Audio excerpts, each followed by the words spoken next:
Hi, I'm David Council from Inferno Marketing and Design, and welcome to the Insider Marketing Secret on choosing the right social media for your business. Before we get into it, let me ask you, do you know someone else who's in business who could use some help with their advertising and marketing? Well, why don't you share this free podcast with them? We put it out each week. It's absolutely free. You'd be doing them a favor.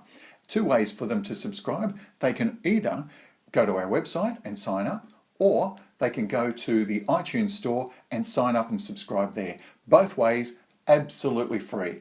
With the iTunes store, it gets sent to their mobile device each week, absolutely free. And with the website one, we email it to them. So a couple of different ways depending on how you like your information to arrive.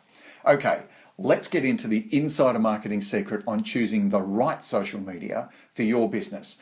A lot of people talk to us each week about, social media, I just don't know which one I should be doing. And that can be a hard decision because you don't have infinite amounts of time. What you do have is a need to communicate with people and make sure that you stay on message. So, which social media is going to be best for your business?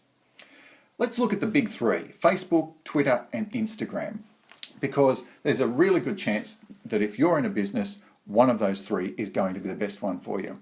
And I would suggest that you should register your business in all of them, just so that you've got your business name locked away, but you don't necessarily need to be doing all of them straight away. You might find that you grow a strategy where you do end up doing all of them, but let's start with one and do it the right way rather than wasting time.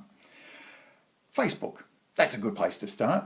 Now, for most businesses, your customers having a Facebook platform is a good thing. It's a really great way to build relationship with your customers. It's a great way to let them know that you've got content and drive them through to your website. It's a great way for you to nurture that relationship by not talking about what's on sale or what they can come and do right now all of the time. And that can be quite tricky because the temptation is to fall into the sort of advertising patterns that people use when they're advertising in main media like radio, newspaper, or television.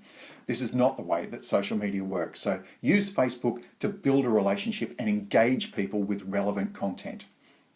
Twitter, on the other hand, is fantastic if you've got a business where you do need to have short, sharp communications with people and you need to call them to action at a particular time. You see, people tend to look at tweets more often because they're not very long, they're easier to consume. Let's say you're a coffee shop, you can send out a tweet that says, hey, we've got coffee and a donut for the next 35 minutes at this price. But don't make that the only thing that you tweet. You need to be tweeting commentary and giving out information, and once again, hooking people back to your website from this form of social media. But it is very much a really sort of concentrated area of putting messages out there. Both of the social media that we've discussed, you can advertise as well. So don't forget, you can use that to find new customers. And the important thing with all social media is the use of hashtags. We've also entered it's that noughts and crosses symbol and a word. But what I would suggest that you do before you use any hashtag is put it into a search engine and see what comes up. Because you don't want to put something in that someone is already using for another purpose. Perhaps something that you don't want your business to be associated with. Let's put it that way. And the third of the big three, Instagram. Now, this one really helps businesses connect with customers on an emotional level because it's all about the picture.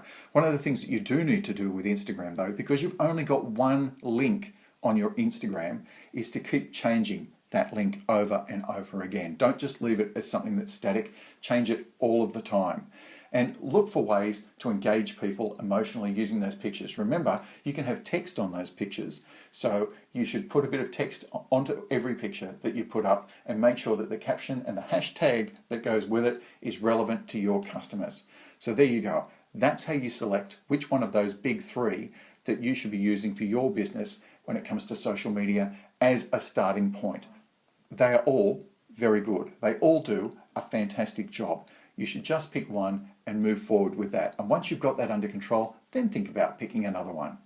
And don't forget, if you need help with your advertising and marketing, we're here to help, especially if you need help with social media. We can help sort out which one could be best for you and point you in the right direction. You can either give us a call and have a chat or send us an email and we'll give you a call.